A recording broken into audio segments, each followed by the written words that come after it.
सनातन धर्म दुनिया का सर्वश्रेष्ठ धर्म है, जिसे तलवार के बल पर दबाया नहीं जा सकता, न ही कत्लेआम करके डराया जा सकता है।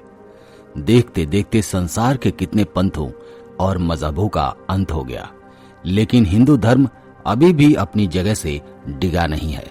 सनातन का अर्थ ही होता है जो शाश्वत हो, सदा के लिए हो, सत्य हो, जिसका ना आदि है और ना ही अंत है।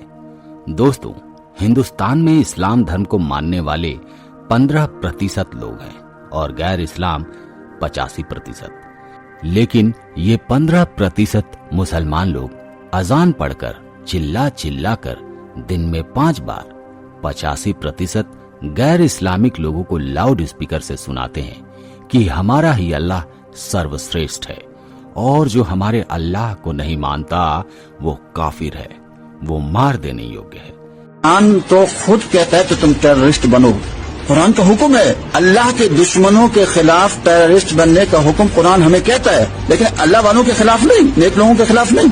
लेकिन कितने सौभाग्य की बात है कि हमारा जन्म ऐसे विचारों वाले धर्म में नहीं हुआ।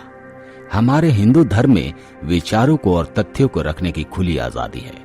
हम अपनी बातें किसी गैर धर्म वालों पर नहीं थोपते, और ना ही ये कहते हैं कि हमारे भगवान शिव को जो नहीं मानता उस इंसान को जीने का कोई अधिकार नहीं है। हमारे धर्म ग्रंथों में ये कहीं नहीं लिखा है कि जहां तक सूरज की रोशनी जाती है वहां के लोग अल्लाह को मानने वाले हो जाएं। जो नहीं मानता उसे बलपूर्वक मनवाया जाए, नहीं तो मार दिया जाए। ये लोग बलपूर्वक लोगों को मुसलमान तो बनवा दिए, लेकिन जब उन्हें मौका मिलेगा या जहां पर दूसरे धर्म की ताकतवर सरकार आएगी तो इनका डर खत्म हो जाएगा। फिर ये कन्वर्टेड लोग अपने पुराने धर्म में चले जाएंगे, और यही चीज हिंदुस्तान में हो रहा है और आगे भी होगा, क्योंकि यहाँ के लोगों की आस्था तो सनातन धर्म में ही बसी हुई है।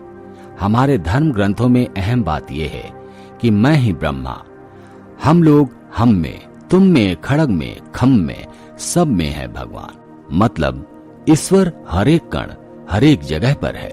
इस तथ्य को हम सभी मानते हैं।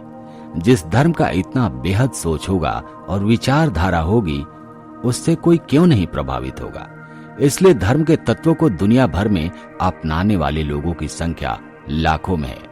जैसे जैसे जागरूकता बढ़ रही है, वैसे वैसे दूसरे धर्म के लोग पूर्णतः इस धर्म से प्रभावित होकर हिंदू धर्म की दीक्षा ले रहे हैं और अपने पूर्वजों द्वारा की हुई गलतियों पर अफसोस कर रहे हैं। दोस्तों, हर साल हिंदू धर्म अपनाने वाले बहुत से सेलिब्रिटीज भी शामिल हैं। सिया वक्फ बोर्ड के चेयरमैन वसीम रिजवी, जो धर्म बदलकर जितेंद्र नारायण त्यागी हो गए, फिल्म अभिनेत्री, हॉलीवुड अभिनेत्री जूलिया अवार्ड, पाकिस्तानी लेखक अनवर शेख, जो अनिरुद्ध ज्ञान बन गए, वादक आशीष खान, जो बाद में आशीष खान देव शर्मा हो गए।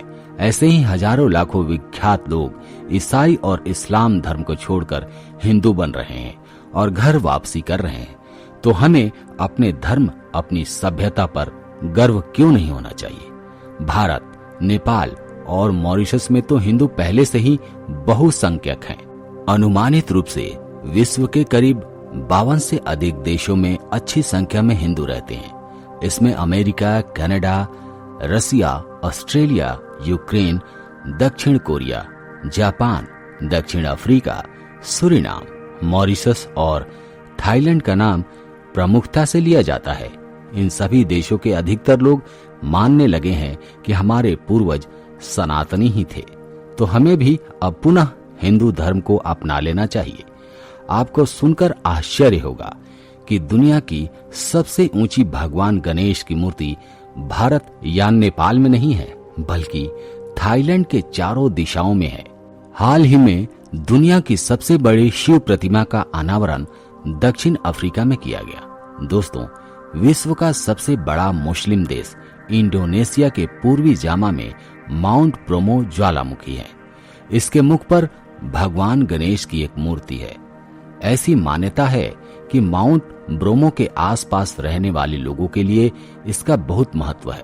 उनका मानना है कि भगवान गणेश इस सक्रिय ज्वालामुखी से उनकी रक्षा करते हैं। वहीं इंडोनेशिया के रुपए पर भी गणेश भगवान का फोटो लगा हुआ है। वो लोग कहते हैं कि भले हमारा धर्म बदल गया, लेकिन हम अपनी संस्कृति को अभी तक नहीं भूले हैं।